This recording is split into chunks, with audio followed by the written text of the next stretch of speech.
The strange part wasn't that the clocks had stopped. It was that they were all stopped at different times.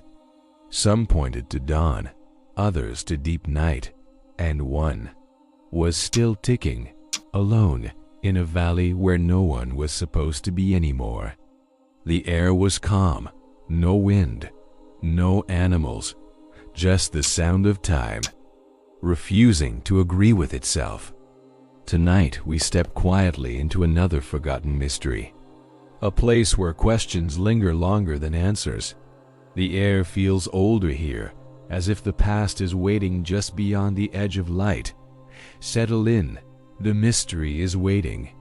The valley lies between two mountain ranges, rarely marked on modern maps, a shallow scar in the earth, overlooked by highways and forgotten by rail lines.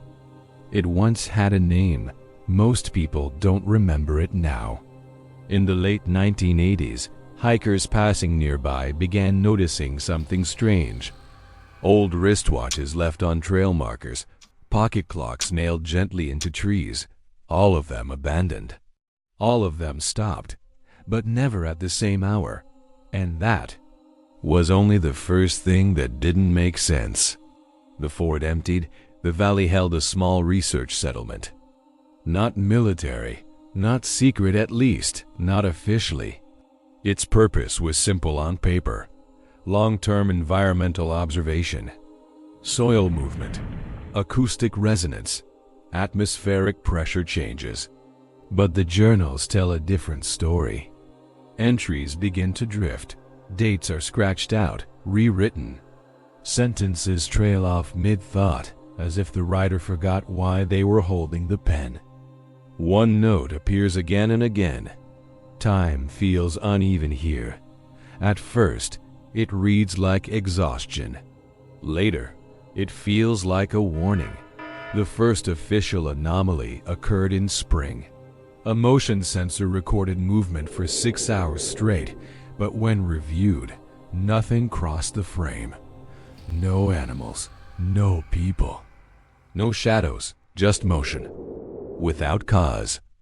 Weeks later, sound equipment captured a low hum at night, too slow to be mechanical, too steady to be natural. The recordings were time-stamped incorrectly, each file claiming to exist minutes before it was created.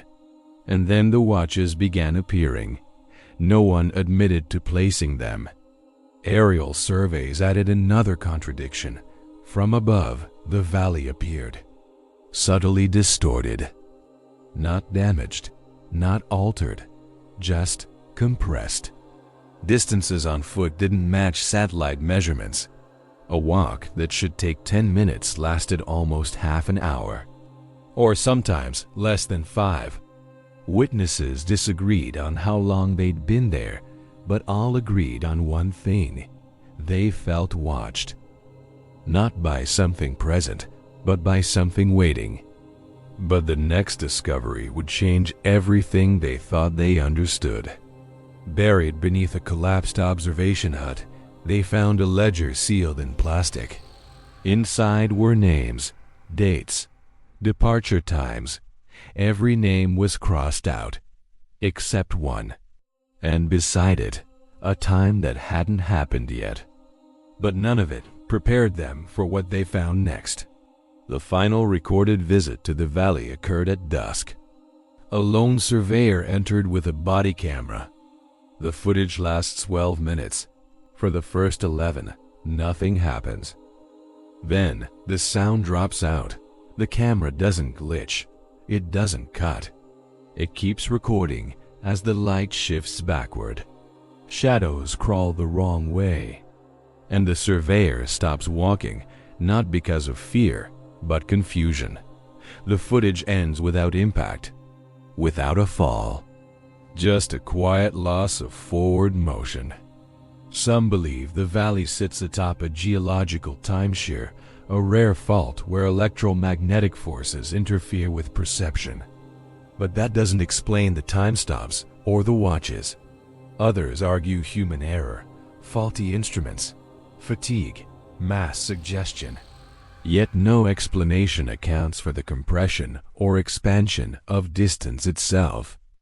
A third theory suggests the observers caused it, that long-term measurement altered the system being measured. But if that's true, why did it continue after they left? And why does the valley still tick, even now? Today, the valley remains empty.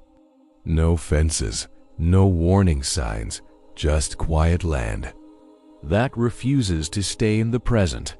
Sometimes hikers report losing minutes, sometimes hours. They say the silence feels deliberate, as if the valley remembers being observed and is still waiting for someone to notice what it became. Maybe the truth was never lost, just waiting. If time itself can hesitate, which explanation feels closest to the truth for you?